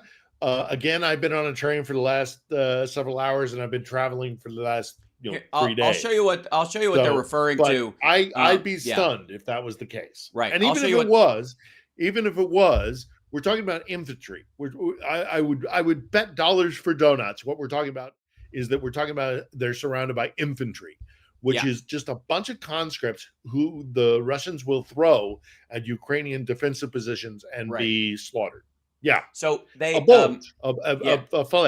Yeah. Yeah. So the idea is that they're trying to do this pincer move around Avdiivka, and they've come forward to this like road barrier, but if they step over into that, they have open fields again in front of them, which is what's gotten 10,000 of them killed. for 85 feet of stuff. This whole Krasnokorivka area that's up in the north part of it above Avdiivka is just open field everywhere, and they keep trying. They don't know which way they're going. There's one arrow that shows which way the troops are advancing, where they're advancing away from Avdiivka towards Karamik into the middle of nowhere. Like, it just doesn't sound, it looks like they're scattering. They don't know which way is up. And they're running into fire everywhere they go. And they, like I said, last weekend they crossed that 300,000 mark. And it took them all of 6 days to get to 310,000 dead. And it's largely Avdiivka. 6,000 to 7,000 of the newly dead that they have categorized, and there may be more, but that's the ones they've officially categorized as killed in action, are in the Avdiivka region for nothing. And the reports that you hear out of the Ukrainian defense forces is that they're literally just waves, just throwing waves of soldiers at these positions, and they just, they mow them down. It's just a matter of whether brutal. Or not a tidal wave of Russian soldiers can overwhelm them. And also Avdiivka is not, I mean, again, this whole sector of the front, none of it is really strategically important. Right. There's some stuff, but the big, like, it's not a toehold, and none of it's a toehold. It's not a toehold. They can fall back. The Ukrainians can fall back to different positions in the Donbass, all the way back to the river, which is why the south of where we're looking at now, Avdiivka, south of that is the salient where the Ukrainians have actually crossed over into the other side, onto what is the left bank, because the river flows south into the Black Sea. So you consider the left bank as the eastern bank. They're getting a toehold there. Avdiivka doesn't mean anything, nor does Bucha. I'm sorry, nor does Bakhmut. Nor does Bakhmut. It is a hub, but there are other hubs that the Ukrainians can fall back to, and it would just be just as strategically important. What's happening down south along the river in this crossing near Kherson is strategically, like, really important. Yes. Because you are basically that's how you putting get Crimea. Right. And then that's how you can, I mean, we forget that it took like 4 months after the D-Day landings for us to actually break out of Normandy. And that's exactly what's happening here. Yeah. And yes, we're falling into a period where the fighting will decrease because of the weather, but then the hard winter will come in and the fighting will continue. There have been a number of Ukrainian generals who have said, we're not stopping fighting in winter. And if they have this bridgehead south of this vaunted Avdiivka, front, even though it's not going well for them there either, I would say strategically what's happening in the southern part of the river is like massively more important. See, I think I got to say, it feels like to me, and this is just kind of looking at the sort of the old Russian military thinking, is that one of the reasons why they're up in Avdiivka and why they're fighting up there as much as they are is because they're protecting their border. They had this mentality that, like, if they cross this ground, they're going to come into Russia, which is not a goal of the Ukrainians. It's to push to the border, but they don't intend to cross it, which is bizarre, because what will happen, though, is getting to the water down here at Mariupol and this whole area, that severs an entire chunk of land from what Russia can have control over, and they have no direct contact to it. There's water around it. They'd have to cross through Ukrainian territory to get there, or they'd have to, ask permission and to go around, at some point if there was ever talk of, settling on some of the territory. Some sort of like either Diego Garcia or Guantanamo, some sort of agreement where, we can get access, the Russians could have access to this strategic location. Once that happens, if they take that part, anywhere south of Mariupol through this whole area, if the Ukrainians take that, strategically that means a lot more to the Ukrainians. Then we're at a position. And we've talked about this in the past. And then we're at a position where the control and the ability to sustain Crimea is actually on the table. And when that becomes a reality and an inescapable reality for the Russian population, then we're going to have a different conversation going on. Because they've already lost Odessa. Okay, the city that Catherine the Great established as their portal to the Black Sea and the further naval, pathways and the trade, all the rest of it in global naval power. And if they lose, they've already lost that. That's gone. Forget it. I was just in Odessa. They're never getting it back. And if they lose Crimea as well, when that comes onto the table, and that's inescapable for them to talk about, they're going to lose. They're going to have a serious conversation about whether this war was a good idea or not. And if the consensus is that it wasn't a good idea, then it's Putin's neck that is on the chopping block. Now, whether or not it will be a palace coup or whether or not it will be a general uprising is, I think, what the only question is. Because I do believe the Ukrainians are going to make it to the Azov Sea. I do think that they're going to cut off the land bridge to Crimea. And so the only question is it the Russian people who rise up and say this was a bad war and you've killed a bunch of our children for nothing? Or is it a power structure battle within the Kremlin itself, in which they go, you are going to drag us all down with you. Screw you. We're going to find a replacement. That really is almost an inevitable course. The political strategic value of Crimea and the territories, west east of Kherson and across there to the sea, is the shame point for Russia that drives them into conversations faster than almost any other thing. So empire. This push, they're no longer empire. They lose it, they're no longer empire. And if they get some situation where with these sea drones and other stuff, and the fact that they have driven out the military ships around Sevastopol, they've effectively emptied it out. It's no longer a military port for all practical purposes. They've all moved to Novorossiya on the eastern bank of the Black Sea. Yeah, that's right. So they end up surrounding that or hitting places with long range missiles that they fire from someplace else, and then they hit stuff that's in the sea with these drone boats. That's that. They leave open the Kerch Bridge just so the Russians who live there and have been vacationing in a war zone can finally evacuate, and off you go. That's that. And then again, the political fallout happens. We got time for one more question before we go to the break. I think, depending on the depth of the question. What do we got, Johnny? Yeah, you're gonna stump me. Yeah. LMAC 1969 would love to ask Phil, to prevent any further aggression by Russia in the future, should Ukraine try to take Sevastopol? Yes. Yeah. All of Crimea. Absolutely. All of Crimea. All of Crimea has to be. It has to be 91 borders, because that's what was agreed at the end of at the collapse of the Soviet Union. Now, look, could the international community force Ukraine to give up land? Again, this is the topic that we've been talking about here. Is that would mean throwing this city of Mariupol under the bridge?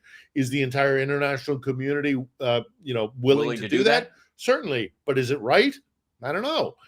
Because they saved this country, and it is Ukraine. It is a Ukrainian city.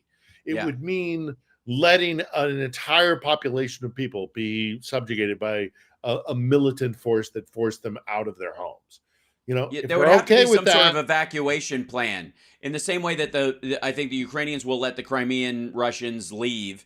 I'm not crazy about the Golan. I'm not crazy about the Golan. Right? That's not so wonderful either. It's the same principle. Yep, exactly. This is Ukrainian land. Yeah, and it deserves to be returned to Ukraine. Right. Let's grab another one real quick, Johnny. Sure thing. I got one from Connie Kelly. Will Ukraine start stepping up their push now that winter is coming? Are they using cluster bombs to clear minefields? Yes, and yes. Always good to hear from Connie. They're using cluster bombs. Cluster bombs have been as much as we kind of like had a lot of pearl clutching and oh gosh, they've been great. They've been very helpful. They've been really effective, and have busted up the defensive line that the Russians had with their their dragon's teeth and the minefields and all the rest of it. What was the first part of her question? About, is there going to be a push with winter coming? Yes. Yeah, there will be a push. We'll go through a period where it will be mud, because in the transition between seasons, we're going to have a lot of rain, and that will, everybody's going to have to hunker down for about a month. And then when things freeze over, they'll begin again. They're not going to stop. It's not traditional warfare.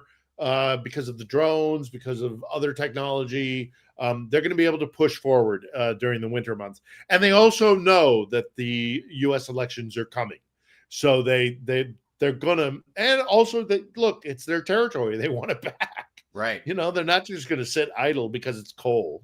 They're going for it. They're going for it, and they're going to. And once now that they've in many ways gotten past their defenses with the cluster bombs and all the rest of it. They might have an easier time of it now in winter. I mean, fingers crossed. Yeah.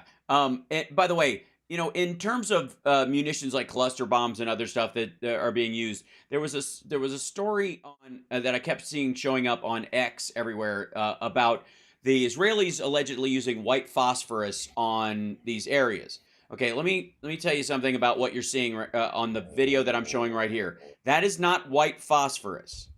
Those are flares. Those are illumination flares for tactical troops at night. White phosphorus doesn't look like that. It doesn't have a hang time like that. Those are the same flares they drop for paratroopers when they are in an area. And I keep seeing this video over and over and over again in varying ways. The Israelis are not using white phosphorus because they're going after people in tunnels. There is no purpose. Also, the buildings are in the area are concrete. You can't set house fires and burn down foliage in an area that has no houses and no foliage. Well, now see how you're tempting me to use language that I shouldn't use in broadcast. Well, let's take a break because we're over the break. But wait a minute. Yeah. You want to talk about phosphorus? Check out the Eastern Front by my pal John Sweeney. Yes, absolutely. Because the Russians are using it in Ukraine, and people tend to ignore that. And one of the things you could do is go look at the footage that John Sweeney shot of the white phosphorus being used there and that they have from there, and compare it to these aerial flares, and you'll notice the difference. That's all. You'll see that they are very different things. We'll be back right after this. It's the Hal Sparks radio program, Mega Worldwide, on WCPT Radio, Chicago's Progressive Talk.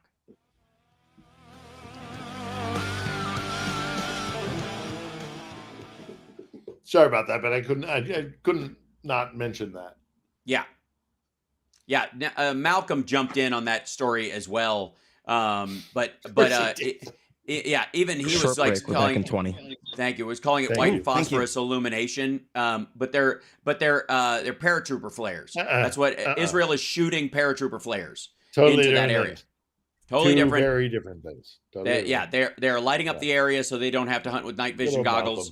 And they are scaring everybody because it looks scary to civilians. It won't scare Hamas at all, but it will light up the area so they can find you. I am happy, you are happy. Let us be happy together, whether the weather is cloudy or sunny. I will always be your funny honey bunny. I am lucky, you are lucky. Let us get lucky together, whether the weather is cloudy or breezy. I'll be there to say, hey, come on, let's take it easy. 'Cause isn't it nice to have the friends that you do? And isn't it nice that the sky is so blue? And isn't it nice to say I love you, chugga chugga choo choo, woo woo.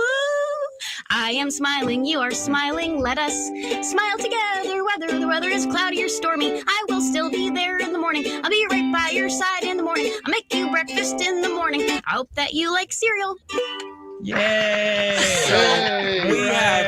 So we have a lot. I almost started the show off today with the good news aspect of it, which is, of course, that all the polling and freaking out that everybody was doing about the Republicans are going to win and blah, blah, blah. And they lost horribly, even in swing states, ones that are going to be meaningful next year. And by the way, those voters aren't going to not show up for the next election. And Republicans are going to double down on the same mistakes that got them in trouble this time. So we have a lot to be happy about. The other thing, too, is that, quote unquote, the moderation of the jobs report, where they expected 180,000 jobs and we got 150,000, have made the Fed pause interest rates and stabilize it at 7.15%, which is this number that everybody's like, oh, dear God. Of course, it was, 19% when my parents bought a house, and it was, 9%. Like buying a house on a credit card. Yeah, exactly. Yeah. Yeah. So the relative nature of things is lost on a lot of folks. And also, like I said, the ruble and the yuan have just decided to collapse together. It's adorable. There is a bond between China and Russia that's inseparable. And it seems to be that both of their economies and their currencies are collapsing at the same time at an extraordinary rate. So we have a year to go. That's right. So I don't know if you, besides, all the drinks everybody bought you on the train, I don't know what other happy. No, it's my happy ending is it's good to be back. I was afraid that it was too short of a break, but it turns out that actually it's good to be back. It's good to be back. This is where I'm supposed to be. This is an important issue, and I have a lot of colleagues right now who are in the Middle East, and as I predicted, the bigger boys in the news industry have been distracted by the latest shiny object, but I think our politicians and our people are still very much interested in what's happening here. My trip, I had a lot of good meetings with a lot of good people who are determined to keep this place supported and also in the spotlight as it should be. So I'm optimistic about us being able to do that. But we're winning. I mean, if we can just stay the course, if we can just keep our eyes on the prize, sort of thing. We can win here. It's a decision. It's a conscious decision. That's right. Slava Ukraine, everybody. That we have to make. Yep. Yeah. Goroyam Slava. Yeah. And by the way, I wanted to show you this because I found this one story particularly fun. This is from Market Insider. It says, Russia adds fresh capital controls to prop up ruble, but Kremlin is, quote, applying a Band-Aid to gangrene. That's, they're not... That is not exactly the story we were sold last year about how well Russia's economy is doing. But I was like, that's amazing. Green. Boy. And because everybody's leaving China, everybody's trying to be nicer. The Economist writes about the Chinese yuan. The Chinese yuan is losing value, yet gaining ground. Low interest rates have had a paradoxical effect. Yes, it's becoming a drug currency. What is it? Jumbo shrimp? Yes, right. It's an oxymoron. Yeah. Yeah, it is losing value yet gaining ground. Cool story, bro. Cool story. Let's grab a couple questions from Johnny on our way out the door, and then we'll let you settle into your borscht. Yeah. Yeah, thank you, sir. I've got a question from David Fisher. How about the average service member of the Russian army? Did they see the writing on the wall? Did they know that they were inside a paper tiger? I think so, and I think they're increasingly frustrated with the support they're given. They're lacking ammunition. There's a huge chunk that are still true believers. But the structure of the entire Russian military has always been to rely on masses of conscripts, infantry. They rely on infantry and artillery, and to a lesser extent armor. Whereas we emphasize air power and then armor, and then in conjunction with infantry. We like what's called a combined arm. So we gel it all together. They're still very separated on that side of the equation. where it's like artillery does its thing, and then we just throw masses of bodies. We just throw soldiers at the situation. And sadly, it's also a kind of cultural thing where it's like the state is more important than the individual. And if you are ground up within the grinder that is the state, well, then that's your lot as a Russian. And that's not just me, that's Russians saying that about their own culture. So I'm afraid it's just going to be more dead Russian soldiers and sadly more dead Ukrainians. But the Ukrainians at least know what they're fighting for, and are fighting for a future for their children, their grandchildren, and generations to come, whereas the Russians are just caught in this meat grinder. Yeah, they're just fighting. Can I show you one more article that I find fun? Okay, so so I don't know if you've been seeing these lately. There've been a lot of Black Friday ads already. Like the Black Friday starting early, and Daily Beast even was running like stories about how Black Friday started 3 weeks early and whatever. Oh, okay, so Black Friday is a big deal because it's the day Americans, retailers go into the black. They sell enough stuff. At that point, they clear into profit. It's profit from that point on. Once they clear that hump, and so they try to really throw a bunch of stuff out there, make sure people buy during that day, and then after that, it's all gravy through the Christmas holiday. That's the theory, anyways.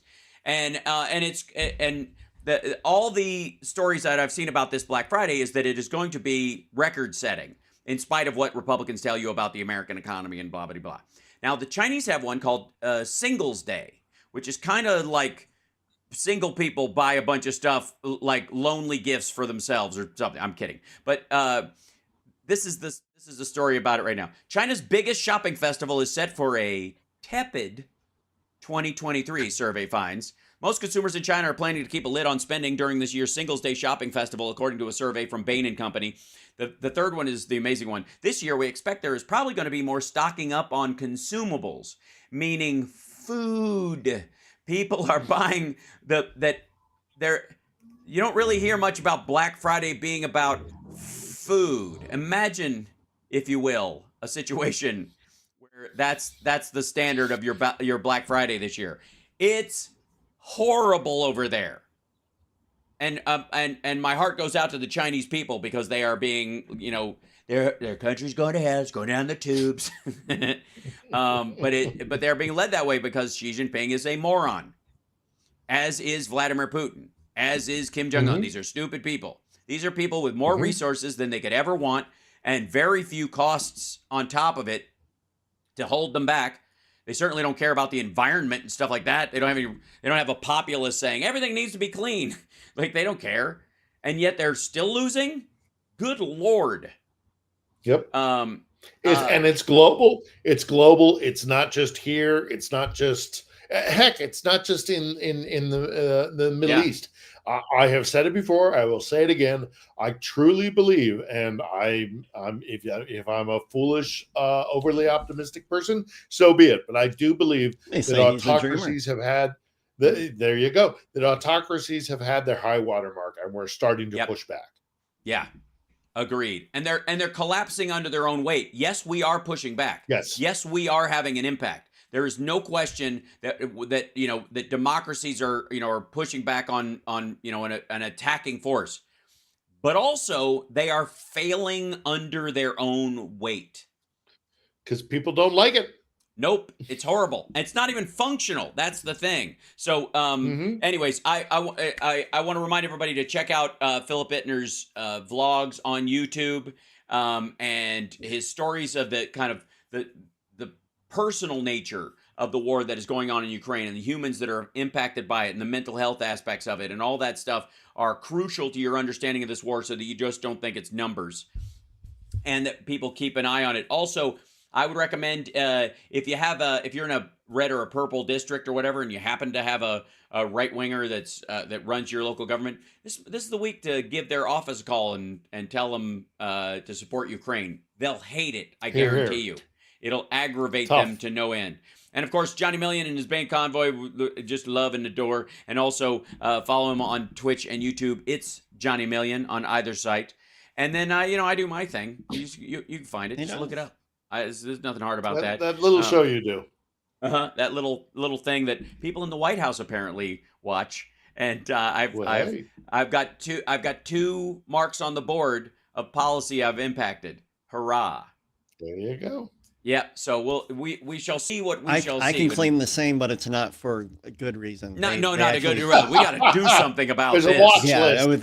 they were like, we can't let this happen again. No, yeah. Well, it's good. It's good to be back in Kiev, guys. We'll be talking in the coming days. Thank you, Hal, as always. Absolutely. Thank you, Johnny. Yeah, it's good to be. It's good to be back. Yeah, I'm staying until the end, guys. All right, good. Yeah, hang in Enjoy there. your Hopefully, dinner, Phil. Yeah, absolutely. And we will keep an eye on the push towards Crimea and the sustained effort of both the U.S. and the EU to support Ukraine in this, which is not going away. Don't believe the hype from the Chip Roys and the Tucker Carlsons. It ain't happening. We've got Ukraine's back, and we will continue to do that. Love you guys. Take care of yourself and take care of somebody else. And remember, if you're ever confronted with a decision you think is the lesser of two evils, choose less evil. See you later.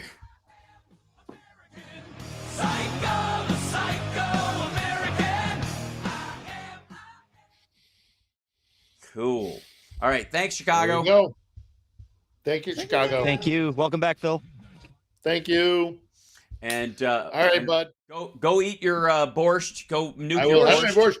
We'll and I hope all is going well with the music and everything, Johnny. And then Hal, you and I should we'll chit chat. Schedule chat now that I'm back. Lots of irons in the fire. That I've got a bunch to do today and tomorrow for have secondary and tertiary effects that might hit you.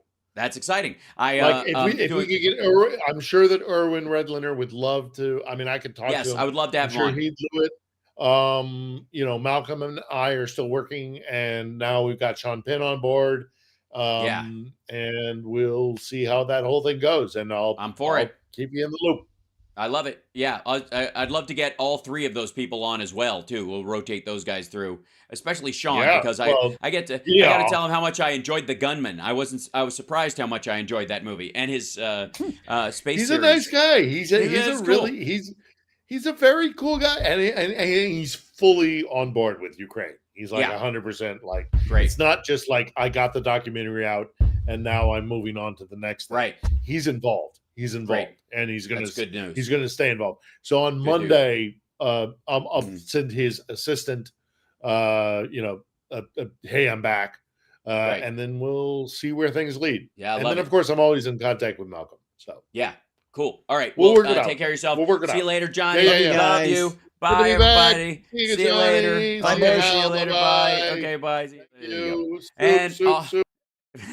And off they go to consume soup and to make soup. Thank you guys so much for all the support today. I am one of the. Tomorrow I'm doing a benefit for Hearts Alive, which is a animal charity here in Vegas, and so putting that show together, my buddy Richard Hunter is going to do a set. I think he's gonna, if he can get off work in time for it, and we're raising. It's really nice because it's actually sold out, which is cool. Summer put it together for them. It's been really lovely. How folks want to see the skull mug? Yeah.